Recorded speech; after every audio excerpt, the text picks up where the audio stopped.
Start करते हैं class. पहले पिछले टॉपिक से रिलेटेड, पिछले टॉपिक का नाम क्या था? To convert one physical quantity into other physical quantity. उससे रिलेटेड मैं 2 या 3 न्यूमेरिकल बोर्ड पे लिख रहा हूं। You have to solve it yourself. ठीक है। Question 1, to convert one physical quantity into other physical quantity, the question is this. ठीक है। First question is this, an electric bulb has a power of 500 watt. An electric bulb has a power of 500 watt.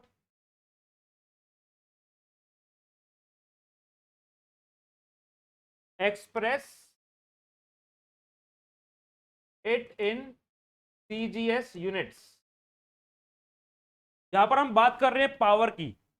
Power का formula था work done upon time, याद है? What power की SI unit होती है। तो बेसिकली तुम्हें question given है एसआई यूनिट में, तुम्हें कन्वर्ट करना है सीजीएस में। पहले क्वेश्चन लिख लो सारे, then proceed with the answer. ठीक है, पहले क्वेश्चन लिख लो। Question number 2, in SI units, in SI units the value of Stefan's constant, in SI unit the value of Stefan's constant is sigma equal to 5.67 into 10 raised to the power minus 8 joule per second per meter square per Kelvin की power 4। सही है ना? Joule पर second पर metre square plus kelvin की power 4, ये है Stephen's constant. Stephen's constant एक साइंटिस्ट था स्टीफन, उसके नाम पे बना है स्टीफन कांस्टेंट। ये टॉपिक आता है बुक 2 में, वॉल्यूम 2 में आता है ये। मतलब ये हम पढ़ेंगे ऑलमोस्ट अगस्त के बाद। ठीक है, और भी एंडिंग में आएगा ये। अब स्टीफन कांस्टेंट का सिंबल क्या है? सिग्मा। मैंने तुम्हें सिग्मा सिंबल एक और चीज का भी बताया था, बताओ। सिग्मा सिंबल मैंने एक और क्वांटिटी का भी बताया था, फिजिकल क्वांटिटी का। चेक करो कौन सा था। लास्ट क्लास में संजय तुमने भी करा था ये, surface tension. Very good. Surface tension का सिंबल भी सिग्मा है, और स्टीफन कांस्टेंट का सिंबल भी सिग्मा है। सिग्मा बोलते हैं इसको, सिग्मा। ठीक है, लिख देता हूं यहां पर spelling, sigma.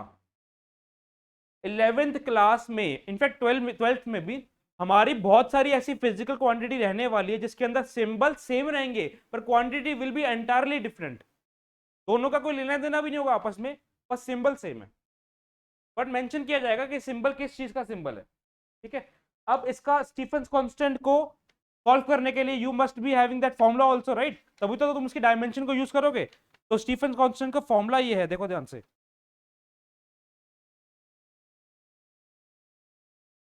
Stephen constant is energy upon area into time into temperature की पावर 4। टेम्परेचर की पावर 4। ध्यान से देखो, ये क्वेश्चन अगर तुमसे नहीं होगा तो मैं करवा दूंगा। यहां पर हम 3 क्वांटिटी की बात नहीं कर रहे। जितने भी क्वेश्चन लास्ट क्लास में हमने किए थे वो सिर्फ 3 क्वांटिटी के ऊपर बेस्ड थे, दैट इज मास, लेंथ और टाइम। पर यहां पर मास, लेंथ और टाइम के अलावा टेम्परेचर भी आएगा, because temperature is also a fundamental basic unit, right? है ना? तो यहां पर 4 क्वांटिटीज के ऊपर ये क्वेश्चन बन रहा है, तो एक ट्राई करो, नहीं होता तो मैं करवाऊंगा। क्वेश्चन नंबर 3, और मैं आंसर भी लिख दूंगा इन सबके एक बार। क्वेश्चन 3,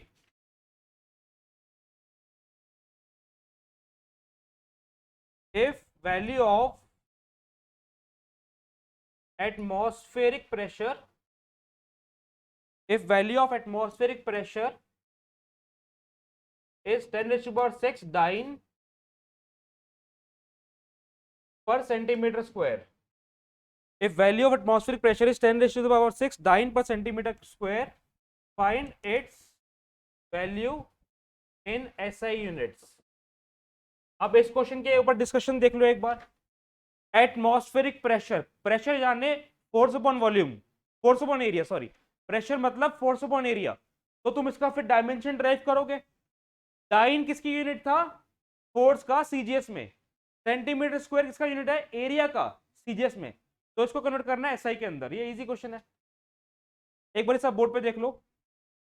ऋषभ, सब बोर्ड पे देख लो एक बार। फिजिक्स की कौन सी बुक रिक्वायर्ड है, तुम देख सकते हो बुक ये वाली है,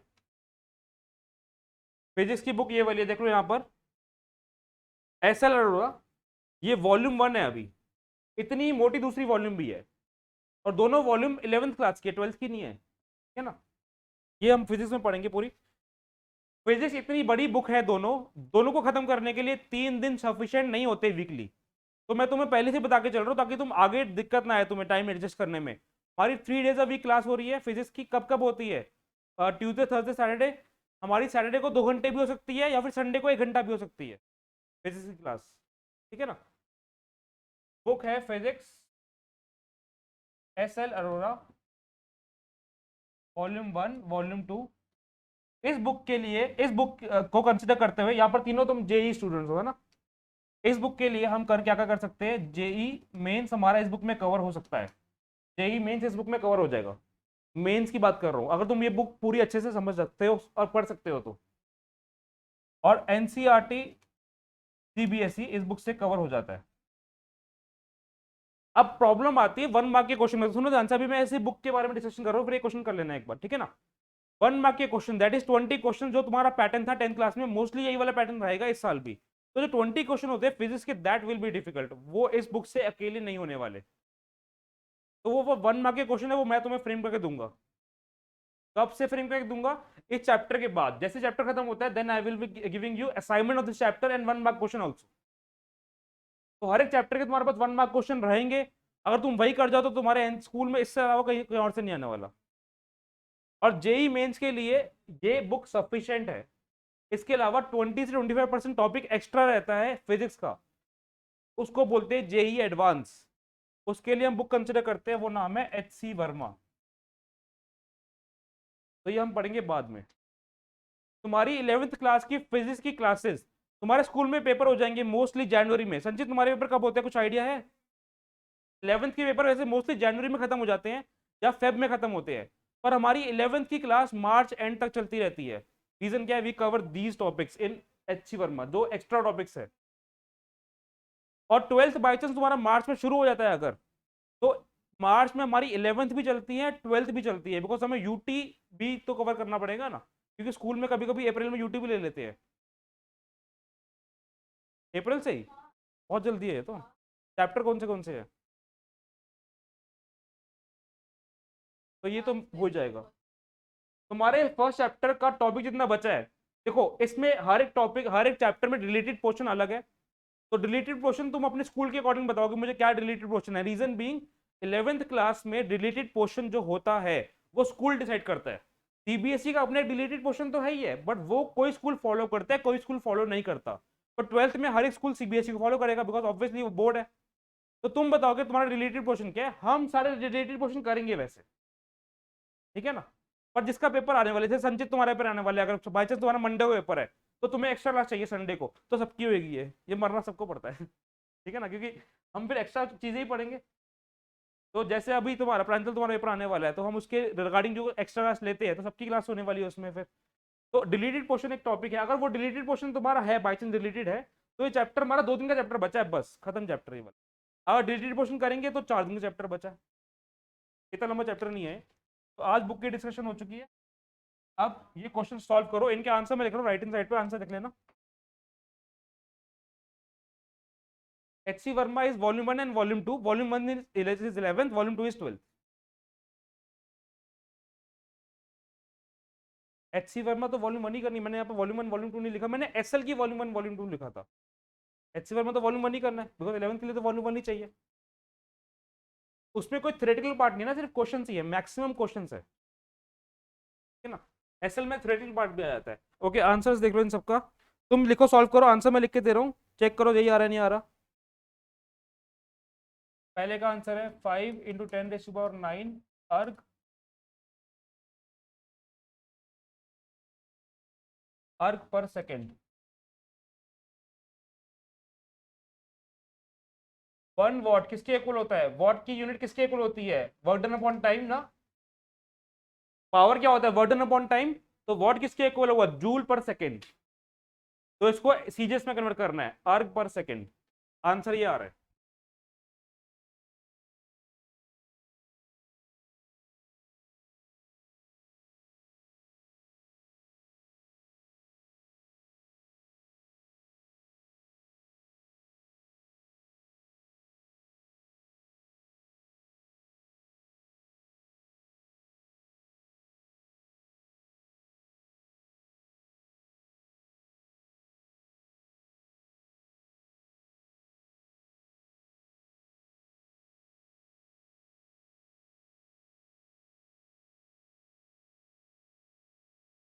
सॉल्व, और मैं चेक करूंगा संजय, तुम्हें मुझे अभी भेजना पड़ेगा सॉल्व करके व्हाट्सएप करके पीडीएफ, ठीक है?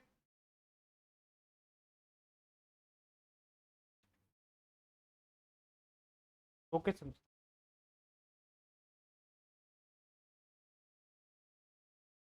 ओके, यहाँ पर देखो एक चीज संचित, एक क्वेश्चन आता है संचित, यहाँ पर एक क्वेश्चन डाउट है, ध्यान से सुनना ऋषभ, सुनो।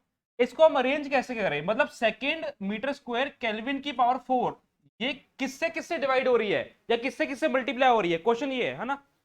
देखो ध्यान से इसका आंसर, जूल, ध्यान से देखना, joule second metre square kelvin की पावर 4, ये तीनों क्वांटिटीज आपस में मल्टीप्लाई हो रही है, सेकेंड मीटर स्क्वायर केल्विन की पावर 4 आपस में मल्टीप्लाई हो रहा है। अब लिखा मैंने डिवाइड है, देखो जो पहला डिवाइड वाला होता है ना वही मेन डिवाइड होता है, बस। फिर हम बाकी में डिवाइड क्यों लिखते हैं? जो पहला डिवाइड है वही मेन डिवाइड है, फिर हम बाकी में डिवाइड क्यों लिख रहे हैं? क्योंकि बाकी चीजें जूल से तो डिवाइड ही हो रही है ना, इसलिए डिवाइड लिखते हैं, ये रीजन है। अब इसके फॉर्मूले में तुम जाओ, ऊपर क्या आ रहा है, यहां पर देखो प्रांजल, फॉर्मूले में ऊपर क्या आ रहा है, एनर्जी, नीचे क्या आ रहा है, एरिया मीटर स्क्वायर, नीचे क्या आ रहा है, टाइम, टेम्परेचर, फॉर्मूले के अकॉर्डिंग यूनिट बनती है ना? तो आगे से तुम डायरेक्टली ऐसी चीजों को मेरे ना बताने के अलावा भी तुम ऐसी चीजों को फॉर्मूले के अकॉर्डिंग जज कर सकते हो। संचित समझ आया ये? क्लियर है?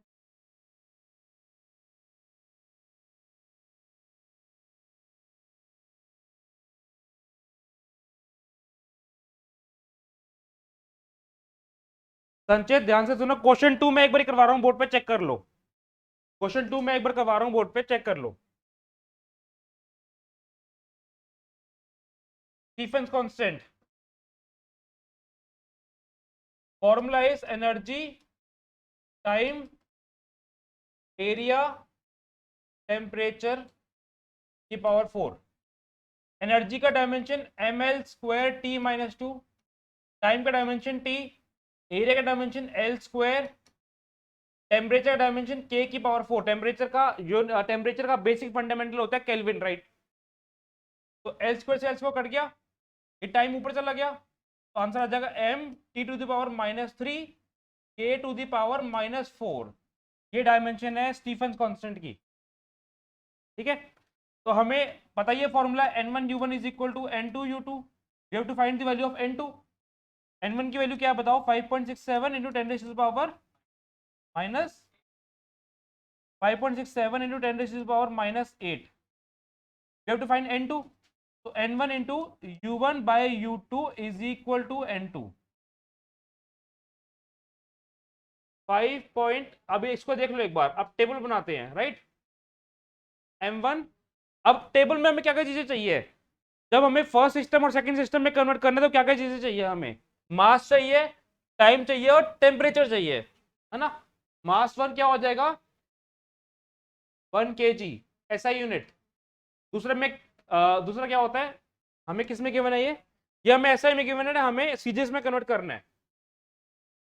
तो SI और CGS, mass 1 gram, that is 1000 kg, ठीक है? Time 1 second, time 2 1 second, temperature that is kelvin, temperature यानी केल्विन, ध्यान से देखो, टेम्परेचर यानी केल्विन। फॉर्मूला देखो, अब एक बारी फॉर्मूला देखो, ध्यान से देखो, टेम्परेचर को हम SI यूनिट में केल्विन कहते हैं, टेम्परेचर को SI यूनिट में केल्विन कहते हैं, और टेम्परेचर को मोस्टली, हर बार नहीं, मोस्टली सीजीएस यूनिट में भी केल्विन ही कंसीडर कर सकते हैं। तो टेम्परेचर पहले भी केल्विन था, बाद में भी केल्विन है, तो टेम्परेचर चेंज ही नहीं हो रहा, तो उसको लेने की जरूरत ही नहीं है, जरूरत ही नहीं टेम्परेचर को लेने की, समझ आ गया ना? तो अब क्या आएगा फिर, ये फॉर्मूला लगेगा n1 into you one by you two, n1 की value 5.67, 10 raise to the power -8, u1 m1 by m2, u1 by u2, mass की पावर क्या है, मास की पावर 1 है, फिर T1 बाई T2, टेम्परेचर की पावर है -3, और केल्विन मत ही लिखो, केल्विन सेम ही है, मत लिखो, जरूरत ही नहीं लिखने की। तो आंसर क्या आ गया 5.67 into 10⁻⁻8। Mass 1 is 1000, mass 2 is 1 grams grams. Time का दोनों का सिंबल सेम, कट गया, कोई फर्क नहीं पड़ रहा। तो क्या आंसर आ गया 5.67 इंटू 10⁻⁻5 -8 +3, यही आंसर है। -5 देखो, -5। आंसर में चेंजेस तब आते हैं जब टेम्परेचर भी अलग होता है, पर टेम्परेचर हम मोस्टली केल्विन एसआई में भी मान लेते हैं, सीजीएस में भी मान लेते हैं, पर वैसे एक्चुअल सीजीएस टेम्परेचर जो होता है वो होता है degree Celsius. Actual CGS temperature जो होता है वो क्या होता है, डिग्री सेल्सियस। फाइन, समझ आया। अब थर्ड क्वेश्चन कर लेना। सेकंड क्वेश्चन देख लो, हिंट। थर्ड हो गया, थर्ड तो इजी है। तो थर्ड क्वेश्चन अगर तुमने लिख लिया है तो एज अ होमवर्क करो। संचित लिख लिया थर्ड क्वेश्चन। अभी मैं नेक्स्ट क्वेश्चन करवा रहा हूं जो अलग टाइप के क्वेश्चन होते हैं इसी टॉपिक के। सेम टॉपिक है पर टॉपिक के क्वेश्चन सेम टाइप के नहीं, थोड़े से अलग टाइप के।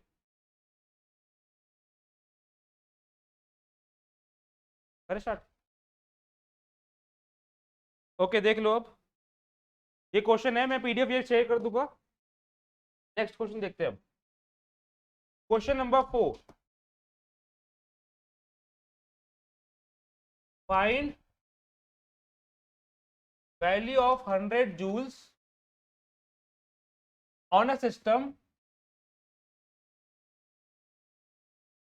100 जूल्स कौन सी क्वांटिटी है, वर्क डन। वर्क डन की 100 जूल्स वर्क डन की क्वांटिटी है, तो उसके यूनिट क्या है यहाँ पर, सिस्टम कौन सा है, SI MK system. 100 joule work को कन्वर्ट करना है एक सिस्टम में। Now what is the next system जिसमें हमें कन्वर्ट करना है, which has 20 centimetre, 250 grams and half minute as new fundamental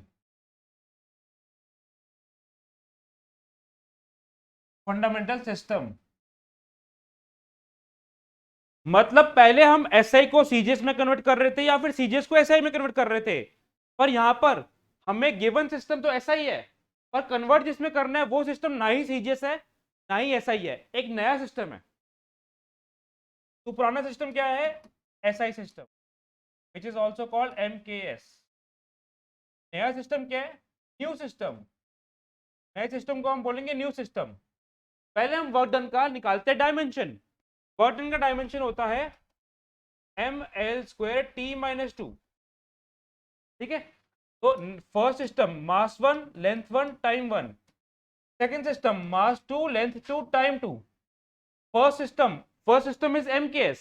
MKS में मास की वैल्यू क्या होती है, 1 kg, that is 1000 grams। Length 1 metre, that is 100 centimetre, time 1 second. और यहां पर n1 की वैल्यू है 100 जूल्स, n2 की वैल्यू निकालनी है नए सिस्टम में। यहां तक कोई डाउट किसी को। अब नए सिस्टम के अकॉर्डिंग मास कितना गिवन है, हमें जो गिवन है वो पुट कर दो डायरेक्टली। कितना गिवन है नए सिस्टम में मास, चेक करो क्वेश्चन में, बताओ। जो क्वेश्चन लिखवाया है मैंने उसमें नए सिस्टम में मास क्या है, 250 ग्राम्स। नए सिस्टम में लेंथ क्या है, 20 सेंटीमीटर। नए सिस्टम में टाइम क्या है, हाफ मिनट। Half minute. इस बार टाइम भी चेंज हो रहा है, ध्यान से देखो बच्चों, टाइम चेंज हो रहा है इस बार। अब इस बार अगर टाइम चेंज हो रहा है तो टाइम का जो पावर है वो भी काम आएगा। पिछले जितने भी क्वेश्चन कर रहे थे टाइम की पावर काम ही नहीं आ रही थी, क्यों, बिकॉज 1 था टाइम दोनों केसेस में। अब टाइम चेंज कैसे हो रहा है, हाफ मिनट। हाफ मिनट का मतलब आधा मिनट। आधे मिनट में कितने सेकंड्स होते हैं, 30 सेकंड्स। सेकंड्स, सेंटीमीटर सेंटीमीटर, ग्राम ग्राम। सॉल्व करो आगे का पार्ट अपने आप, निकालनी n2 की वैल्यू है। इसका आंसर आ रहा है इस क्वेश्चन का, तुम बताओ कितना आ रहा है लोगों, 9 इंटू 10⁻⁶। अब यूनिट क्या होगी, यूनिट तो पता ही नहीं, बिकॉज सिस्टम ही नहीं पता, तो यूनिट क्या पता होगी, क्या लिखेंगे, न्यू सिस्टम। नया सिस्टम की यूनिट है, नया सिस्टम क्या है वो पता ही नहीं है, तो छोड़ दो इसको। समझ आया। अब इस टाइप का क्वेश्चन तुम अपने आप करो, फिर एक और टाइप का क्वेश्चन है वो करते हैं, फिर नया topic. Question number 5।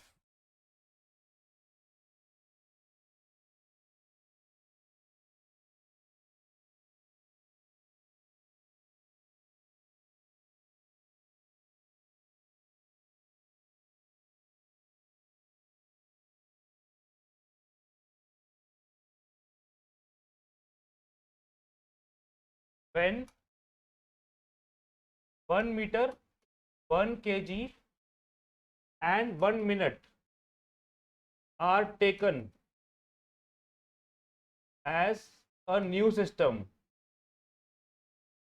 When 1 minute 1 meter, that is length, 1 kg, that is mass, 1 minute, that is time, are taken as new system, then magnitude, short form में magnitude की magnitude of force is 36 units. अब मैंने force की, वैसे हमारी force की वो क्या रहती है यूनिट, न्यूटन या फिर डाइन, पर ये सिस्टम कौन सा है, नया सिस्टम है, तो यूनिट पता ही नहीं, तो 36 यूनिट लिख दिया, न्यूटन भी नहीं लिखा, डाइन भी नहीं लिखा। फाइंड वैल्यू ऑफ फोर्स, अपने आप करो ये क्वेश्चन अब, find value of force in SI system, SI CGS, in CGS, sorry, in CGS system.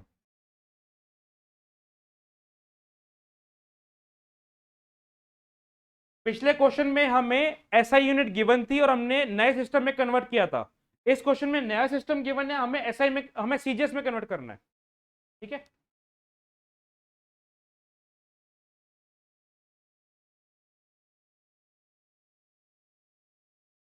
मास में कितना गिवन है, 1 kg, that is 1000 grams. Length one is 1 metre, that is 100 centimetre. Time one is 1 minute, 1 minute is 60 seconds. CGS में बताइए हमें मास कितना होता है, 1 ग्राम, length कितनी होती है 1 सेंटीमीटर, टाइम कितना होता है 1 सेकेंड। डायरेक्ट फॉर्मूला करते हैं अब इसका। संचित को डाउट है, ये क्वेश्चन हो चुका तो बताओ यस और no. n1 into u1 by u2 is equal to n2, right. n1 की वैल्यू कितनी है 36, n1 की वैल्यू फर्स्ट सिस्टम में जो वैल्यू है, u1 बाई u2 क्या बनेगा, m1 बाई m2, कोई पावर नहीं है, l1 बाई l2 कोई पावर नहीं है, t1 बाई t2 पावर है -2 इज इक्वल टू n2। 36, मास 1000, ठीक है ऋषभ, लेंथ 100, टाइम 1 है 60 सेकेंड्स और टाइम 2 है 1 सेकेंड्स। ये दिक्कत देगा, आप समझ आया ना। तो क्या बन गया 36 इंटू 1 2 3 4 5 डिवाइडेड बाय, ये डिनोमिनेटर में चला जाएगा बिकॉज पावर नेगेटिव है और इसका होल स्क्वायर हो रहा है 3600। आंसर इज 1000 और हमने कन्वर्ट करा सीजीएस में, तो what is the answer 1000 dance. अब हम नेक्स्ट टॉपिक कर रहे हैं, आज का नेक्स्ट टॉपिक। तो पहले नेक्स्ट टॉपिक करने से पहले हम रिवाइज कर लेते हैं कि हम कर क्या रहे थे इतनी देर से, हमारा टॉपिक चल क्या रहा था जो हमने ये क्वेश्चंस करे, ठीक है ना। आगे देखो आप संचित, नेक्स्ट टॉपिक करने से पहले संचित एक बार डिस्टेंस करके रिजॉइन करना पड़ेगा तुम्हें, मैं लिंक भेज रहा हूँ। ओके, हम क्या कर रहे थे लास्ट टाइम से, हमने ये करा था कि हम पढ़ रहे थे एप्लीकेशंस यानी यूजेस ऑफ डायमेंशनल एनालिसिस। तो फर्स्ट यूज था डायमेंशनल एनालिसिस का to convert one system of units into another system of units, ये हम कर चुके हैं। सेकंड यूज था फंडामेंटल डायमेंशनल एनालिसिस का to check consistency of equation, यानी to check correctness of formula. ये बहुत इजी है, ये फर्स्ट से भी बहुत इजी है। करते हैं स्टार्ट। इनफैक्ट मैं मेरे हिसाब से अगर तुमने 9th अच्छे से पढ़ी हुई है ना, तो तुम्हें वॉल्यूम 1 पूरी इजी लगेगी, पूरी वॉल्यूम 1। थोड़ा बहुत आइडिया भी हो 9th का वो भी चलेगा कुछ। अब एक फॉर्मूला गिवन है हमें, तो फॉर्मूला का हम चेक कैसे करें कि वो फॉर्मूला डायमेंशनली करेक्ट है या नहीं, मतलब यूनिट वाइज करेक्ट है या नहीं। सबसे पहले एक चीज देख लो, अगर दो यूनिट आपस में ऐड होती है तो आंसर सेम ही आएगा। Unit can not be added, can not be subtracted. अगर कोई दो यूनिट आपस में ऐड या सब्ट्रैक्ट हो रही है, इसका मतलब उन दोनों की यूनिट भी सेम ही होगी। मतलब डायमेंशन भी सेम ही होगा, ठीक है ना। जैसे अगर मैं बात करूं मीटर प्लस मीटर, तो it will not be 2 metre, it will be metre only, ठीक है ना। यूनिट वाइज बोल रहा हूँ, बाकी न्यूमेरिकल वैल्यू तो उनकी ऐड होती है, न्यूमेरिकल वैल्यू ऐड होती है। अब एक इक्वेशन चेक करते हैं, तुमने पढ़ी हो ये इक्वेशन 9th क्लास में। Final velocity is equal to initial velocity plus acceleration into time. We have to check this equation is correct और नॉट डायमेंशनली। तो सुनो ध्यान से, कैसे चेक करेंगे। यहां पर एक LHS है, LHS मतलब इक्वल टू के लेफ्ट हैंड साइड। यहां पर 2 RHS है। 2 RHS कैसे बोला मैंने, मैंने यहाँ पर 2 RHS क्यों बोले, ध्यान से सुनो एक बार प्रांजल, 2 RHS मैंने क्यों बोले। इसको और इसकी, इसकी जो भी डायमेंशन आएगी और इसकी जो भी डायमेंशन आएगी, हम उसको ऐड तो कर ही नहीं सकते, बिकॉज ये दोनों क्वांटिटीज आपस में ऐड हो रही है। अगर दो क्वांटिटीज आपस में ऐड हो रही है तो क्वांटिटीज ऐड हो सकती है बट डायमेंशन ऐड नहीं हो सकती। तो हम इसकी डायमेंशन चेक करेंगे। We have to check that initial velocity की डायमेंशन फाइनल वेलोसिटी के इक्वल है या नहीं, और हमें चेक करना है कि a इंटू टी की डायमेंशन फाइनल वेलोसिटी के इक्वल है या नहीं। बेसिकली ये 3 डायमेंशन आपस में इक्वल होनी चाहिए। लेफ्ट हैंड साइड में क्या आ रही है, final velocity, right hand side में क्या आ रहा है, इनिशियल वेलोसिटी एंड at। इन तीनों के डायमेंशन इक्वल होने चाहिए। क्यों, because left hand side right hand side तो इक्वल होने चाहिए, कॉमन सेंस। और राइट हैंड साइड में आ रही है दो चीजें जो आपस में ऐड हो रही है। तुमने ये पढ़ा हुआ है बचपन में भी, हम दो चीजों को ऐड भी तभी कर सकते हैं जब उनकी यूनिट सेम हो। अगर मैं बोलूं 5 सेंटीमीटर और मैं बोलूं 50 मीटर, हम इनको ऐड नहीं कर सकते बिकॉज इनकी यूनिट सेम नहीं है। पहले हमें यूनिट सेम करनी पड़ेगी, फिर हमें ऐड करना पड़ेगा। तो दो चीजें अगर आपस में ऐड हो रही है, इसका मतलब इनकी यूनिट सेम होएगी तभी ऐड हो रही है। अगर इनकी यूनिट सेम है पर हमें चेक करना है कि सेम है या नहीं, you have to check it, ठीक है ना। कैसे करेंगे, बहुत इजी सी बात है। वेलोसिटी का फॉर्मूला क्या होता है, डिस्टेंस या displacement upon time, L/T, LT-1। Initial velocity भी सेम ही होगा बिकॉज है तो वो वेलोसिटी, डायमेंशनली करेक्ट। एक्सेलरेशन क्या होता था, वेलोसिटी अपॉन टाइम। तो एक्सेलरेशन की यूनिट क्या है, LT-2। मैंने ये डायमेंशन करवाई हुई है संचित, एक वीडियो में तुम्हें भेज चुका हूँ, उसके अंदर ही है सारी डायमेंशन। अगर कुछ डायमेंशन उसमें नहीं है तो मैं तुम्हें व्हाट्सएप करके PDF शेयर करूंगा जिसके अंदर डायमेंशन की फॉर्मूले है, तुम कर सकते हो। एक्सेलरेशन क्या होता है, वेलोसिटी अपॉन टाइम, ये डायमेंशन इनटू टाइम, समझ आया। तो यहाँ पर टाइम एक्सपोनेंटली सॉल्व होगा तो क्या होगा, -2 + 1 that is equal to, dimensionally correct है क्वांटिटीज। एक तो इस टाइप ऑफ एप्लीकेशन में एक ये क्वेश्चन आता है कि हमें चेक करना है कि डायमेंशनली क्वांटिटी करेक्ट है या नहीं। इतने इजी नहीं आते, आते थोड़ी डिफिकल्टी है, पर चेक करना होता है कि डायमेंशनली क्वांटिटी करेक्ट है या नहीं। और एक और टाइप का क्वेश्चन होता है, उसमें देखना क्या होता है। पहले मैं तुम्हें अभी अलग अलग टाइप के क्वेश्चन करवा रहा हूँ, फिर मैं तुम्हें दूंगा करने के लिए, वो भी करने के जाना पड़ेगा आज। नेक्स्ट क्वेश्चन जो मैं देने वाला हूँ वो है, तुम लोगों को पता है ये क्या होता है, 9th क्लास में चैप्टर था साउंड, साउंड चैप्टर कटा हुआ था। इसको बोलते हैं, ये सिंबल का नाम होता है लेम्डा, सिंबल का नाम क्या है, लेम्डा। इसका मतलब क्या होता है, वेवलेंथ। मैं तुम्हें एक बार वेवलेंथ का आइडिया दे देता हूँ, तुम आइडिया ले लो वेवलेंथ का मतलब क्या होता है। वेवलेंथ का मतलब होता है कि एक ऑसिलेशन में कितना वेव ट्रैवल करी है, वेव लेंथ, वेव की लेंथ। एक ऑसिलेशन में अगर मैं बात करूँ, ये पेंडुलम है, ठीक है। तो पेंडुलम शुरुआत यहां से हो रही है, खत्म भी यहीं पर हुई, ये हुई वन ऑसिलेशन। तो वन ऑसिलेशन में कितनी वेव ट्रैवल करी उसको बोलते हैं वेवलेंथ। इसका अगर ग्राफ बनाया जाए तो वो ऐसा बनेगा कुछ, वन ऑसिलेशन शुरुआत हुई मीन पोजीशन पे, ये एक्सट्रीम पोजीशन है, फिर मीन आई, देखो ध्यान से, मीन से शुरुआत कर रहे हैं, फिर एक्सट्रीम पे गए, एक्सट्रीम पोजीशन मतलब मैक्सिमम एम्पलीट्यूड, फिर मीन पे आए, फिर दोबारा एक्सट्रीम गए दूसरी साइड पे, फिर दोबारा मीन पे आ गए, वन ऑसिलेशन, वन वेवलेंथ। इसके बारे में प्रॉपर्ली पढ़ेंगे आगे के चैप्टर्स में, क्योंकि साउंड चैप्टर भी हमारा आगे आता है, 9th क्लास से रिलेटेड 11th। तो लेमडा क्या हुआ, इसका सिंबल का नाम है लेमडा, ये हुआ वेवलेंथ। तो इसकी जो डायमेंशन होगी वो कौन सी होगी, लेंथ वाली ही होगी, ये वेव लेंथ है और लेंथ की डायमेंशन L होता है। राइट हैंड साइड पे क्या है, H, H को हम बोलते हैं प्लैंक्स कांस्टेंट। एच को हम क्या बोलते हैं? Planck's constant. एच को हम बोलते हैं प्लैंक्स कांस्टेंट। प्लैंक एक साइंटिस्ट था, उसने अपने नाम पे ये कांस्टेंट रखा। काम कब आएगा इसका? आगे के चैप्टर्स में। ये प्लैंक कांस्टेंट तुम केमिस्ट्री में भी पढ़ोगे। ये फॉर्मूला बेसिकली केमिस्ट्री का ही है, ठीक है। अब प्लैंक कांस्टेंट का क्या फॉर्मूला होता है ये भी देख लो।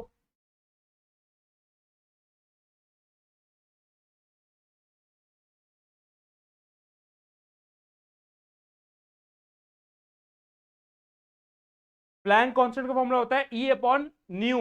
इसको कहते हैं न्यू। क्या कहते हैं इसको? न्यू। ये भी हमने पढ़ा था 9th क्लास के साउंड चैप्टर में। न्यू होता क्या है? ये फ्रीक्वेंसी का सिंबल है। और फ्रीक्वेंसी होता क्या है? 1 अपॉन टाइम पीरियड। फ्रीक्वेंसी क्या होता है? 1 upon time period, that is equal to time period की पावर -1, राइट।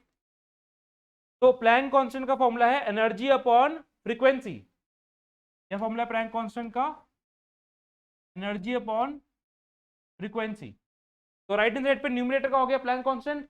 डिनोमिनेटर में m स्टैंड करता है मास को, v स्टैंड करता है वेलोसिटी को, ठीक है। m क्या है? मास। v क्या है? वेलोसिटी। तो अब हमें चेक करना है कि ये इक्वेशन डायमेंशनली करेक्ट है या नहीं। यहां पर ये दोनों क्वांटिटीज आपस में क्या हो रही है? डिवाइड। तो डायमेंशन आपस में मल्टीप्लाई डिवाइड हो सकती है, ठीक है। देखो ध्यान से, LHS RHS। LHS में है वेवलेंथ, वेवलेंथ की डायमेंशन क्या होगी? L। बस इतनी सी डायमेंशन है LHS में। वेवलेंथ की डायमेंशन क्या है? L। RHS में है प्लैंक कांस्टेंट, न्यूमरेटर में। प्लैंक कांस्टेंट की डायमेंशन है एनर्जी अपॉन फ्रीक्वेंसी। तो एनर्जी की डायमेंशन ml²T-2। फ्रीक्वेंसी की डायमेंशन T⁻⁻1। ये आ गया प्लैंक कांस्टेंट की डायमेंशन। प्लैंक कांस्टेंट की डायमेंशन आ गई है। डिनोमिनेटर में क्या है? Mass into velocity. मास की डायमेंशन इज m, वेलोसिटी की डायमेंशन LT-1। क्लियर? यहां तक क्लियर है? सॉल्व करते हैं इसको। ml²T-2 divided by mLT-1 into T-1। Clear? Mass से मास कट रहा है, एक लेंथ से एक लेंथ कट जाती है। ये टाइम की पावर कितनी है यहाँ पर? -2। और डिनोमिनेटर में टाइम की पावर कितनी हो जाएगी सॉल्व करने के बाद? -2। कट गया पूरा। आंसर क्या बचा? एक length, that is equal to LHS। और जरूरी नहीं है हर बार डायमेंशन इक्वल आए, हर बार फॉर्मूला सही हो जरूरी नहीं है। तो चेक करने के क्वेश्चन आ सकते हैं कि to check the formula is correct और नॉट डायमेंशनली। जरूरी नहीं है कि हर बार डायमेंशन इक्वल भी आए, कुछ फॉर्मूले इनकरेक्ट भी देते हैं क्वेश्चंस में। ये सारा लिख लो। सेकंड जो हमारा यूज है टू चेक द करेक्टनेस, उसका एक टाइप का क्वेश्चन संचित दिया हो गया। अब जो नेक्स्ट टाइप का क्वेश्चन है वो मैं करवा रहा हूं, वो देखना अब, ठीक है। पहले इतना लिख लो। ओके, अब इस टॉपिक से रिलेटेड अलग टाइप के क्वेश्चन क्या बनते हैं वो देखो।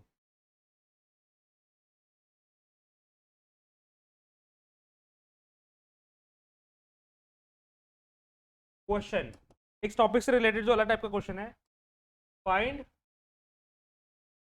Dimension of a by b। Find dimension of a by b in equation f is equal to a√x plus f is equal to a√x plus bt²। हमें a बाई b की dimension निकालनी है इस इक्वेशन में।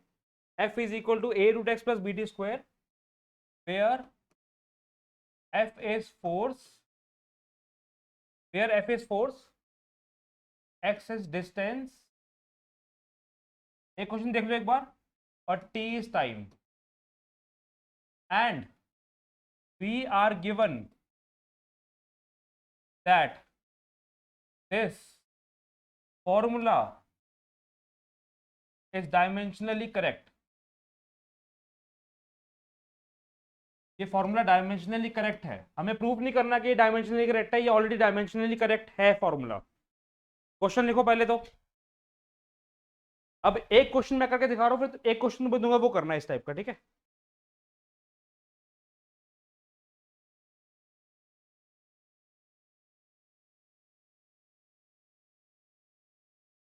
Okay शुरू करते हैं, देखो ध्यान से, बोर्ड पे देखो एक बार। ये फॉर्मूला डायमेंशनली करेक्ट है, तो LHS हमें प्रूव नहीं करना कि डायमेंशनली करेक्ट है। LHS में यहाँ पर क्या है, फोर्स। अब तुम यहाँ पर नोटिस करो, LHS में यहाँ पर फोर्स है और RHS में दो क्वांटिटीज आपस में ऐड हो रही है। तो अगर RHS में दो क्वांटिटी आपस में ऐड हो रही है तो वो ऐड तभी हो सकती है जब उनकी डायमेंशन इक्वल हो। इसका मतलब इस क्वांटिटी की डायमेंशन और इस क्वांटिटी की डायमेंशन आपस में इक्वल होंगी। क्लियर? क्योंकि ये दोनों ऐड हो रही हैं और इसकी डायमेंशन जो होगी वो इसके इक्वल होगी, बिकॉज ये LHS RHS है। इसका मतलब हम ये लिख सकते हैं, dimension of F must be equal to dimension of A root X। ये दोनों क्वांटिटीज आपस में ऐड हो रही है, डायमेंशन इक्वल होगी। ये दोनों क्वांटिटीज F के इक्वल है तो डायमेंशन इक्वल होगी। तो ये एक हमने लिख लिया। अब ये हमारे पास एक इक्वेशन बन चुकी है। इस इक्वेशन से हम डायमेंशनली ए की वैल्यू निकाल सकते हैं। कैसे? फोर्स की डायमेंशन क्या है, MLT-2, यस और नो। ए की डायमेंशन क्या है, नहीं पता, ए की डायमेंशन निकालनी है। ए हमारा यहाँ पर एक तरह से एक वेरिएबल है जिसको हमें सॉल्व करना है। रूट एक्स की डायमेंशन क्या है, एक्स इज लेंथ, तो ये लेंथ वहां जाके क्या हो जाएगा, हमें ए की वैल्यू निकालनी है, लेंथ वहां जाके क्या हो गया, तो MLT-2 divided by root L. अब मुझे बताओ रूट का मतलब क्या होता है, रूट का मतलब पावर क्या है, 1/2। तो आंसर क्या आया, ML, एल की पावर यहाँ पर 1 है, नीचे एल की पावर क्या है, दोनों आपस में सब्ट्रैक्ट हो रही है एक्सपोनेंट्स, तो 1 - 1/2 टी की पावर -2, ये ऊपर चला गया। तो ए की वैल्यू क्या आ गई, ML, 1 - 1/2 इज +1/2, 1 बड़ा है, 1/2 और टी की पावर -2। ये डायमेंशन आ गई है ए की। यहां तक सबको क्लियर है? पहले ये बताओ, विदाउट यहां तक देख लो एक बार। संचित यहां तक क्लियर है, यस और नो? पहले ये बताओ।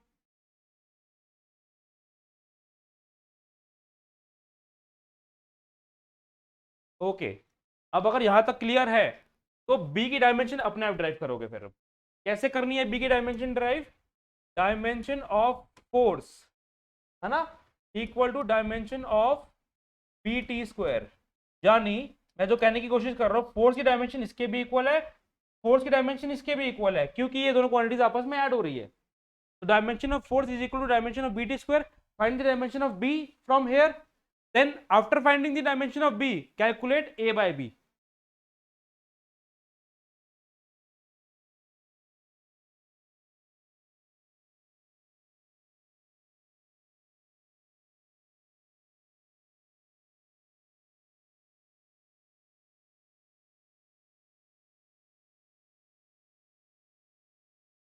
Dimension of force MLT-2 is equal to BT², T यहाँ पर टाइम है, MLT-4 divided by T²। Yes सही है answer, MLT-4, this is dimension of B।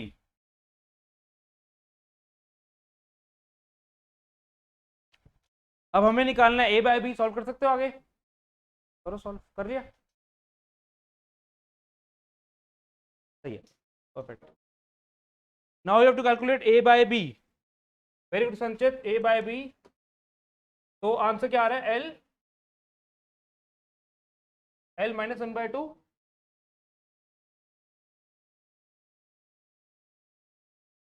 ML -L, ML half T-2, ML half. Sanchit answer answer लिख के बताओ एक बार। ML T-4, LT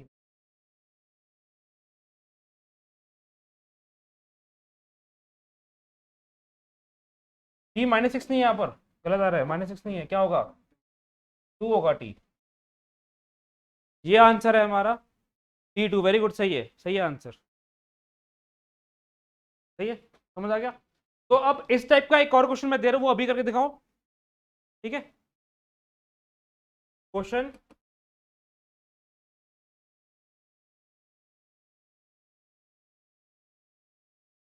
find dimension of A into B find dimension of A into B in the relation. Relation का मतलब क्या होता है, formula ही होता है। Find the dimension of A into B in the formula P is equal to B minus X square divided by A T. Here P is power, power के डायमेंशन पता है ना सबको, power is work done upon time. X यहां पर distance है, distance यानी लेंथ, और टी यहां पर टाइम है। अब पहले निकालने से पहले एक बार देख लो बोर्ड पे, मैं आपको समझाने की कोशिश कर रहा हूं। यहां पर देखो बोर्ड पे, पी पावर है, एक्स लेंथ है, टी टाइम है। हमें ए और बी की डायमेंशन निकालनी है, तो उनको निकालने के बाद मल्टीप्लाई कर देना है। ये दोनों क्वांटिटी आपस में क्या हो रही है, अगर बी और एक्स स्क्वायर, अगर बी और एक्स स्क्वायर आपस में सब्ट्रैक्ट हो रहा है, तो जो भी डायमेंशन बी की होगी वो डायमेंशन एक्स स्क्वायर की भी होगी। ठीक है, क्लियर हो गया? तो बताओ एक्स स्क्वायर की डायमेंशन क्या है, तो बी की डायमेंशन क्या हुई, तो अल्टीमेटली बी की डायमेंशन आ गई एल स्क्वायर। अब एक और चीज देखो एक बार, अब हमें 80 की डायमेंशन निकालनी है। 80 डिवाइड हो रहा है, तो डिवाइड वाली चीज होती है डायमेंशन में। पावर की डायमेंशन निकाल के दिखाओ पहले, तो कितनी होती है पावर की, वर्क डन अपॉन टाइम। यही है ऋषभ। न्यूमरेटर में क्या आ रहा है, B minus X square. B की डायमेंशन क्या है, एल स्क्वायर, और एक्स स्क्वायर की डायमेंशन, ये मैं इसको क्या लिखूंगा बताओ Pranjal, L square minus L square will be L square only, because dimension can not be subtracted. जब दो डायमेंशन आपस में सब्ट्रैक्ट होती है तो वो एक ही होती है। अब यहाँ से ए की डायमेंशन निकाल लो क्रॉस मल्टीप्लाई करके, जब ए की डायमेंशन निकल जाए, बी की निकल गई, तो दोनों को मल्टीप्लाई कर दो, क्वेश्चन खत्म।